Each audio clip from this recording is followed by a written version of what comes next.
Сәлеметсіздер ме, құрметті хакатон жобасы мүшелері.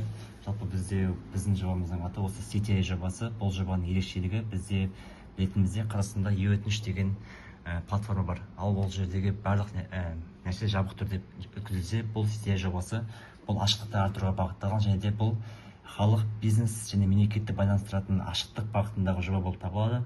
Бұл жердегі басты біздің ерекшелігіміз бұл осындай карта жүйесінде біздің азаматтар мен бизнес өкілдері өздерінің проблемаларын соны үкіметке ашық түрде жеткізу арқылы ол мәселе тез тарайды. Және бұл жердегі біздің ерекшелігіміз бұл ассистент арқылы бұл мәселелерді жасанды интеллект талдап беру арқылы оған қосымша комментарий мен қай органға бағытталуын өзі анықтап береді. Яғни бізде білетініміздей өтініште көптеген мәселелерді жазған кезде олардың мысалға қай департаментке бағыттайтынын білмей отырады. Ал бұл жерде тікелей жасанды интеллект өзі жұмыс істей отыра ол мәселені шешіп береді.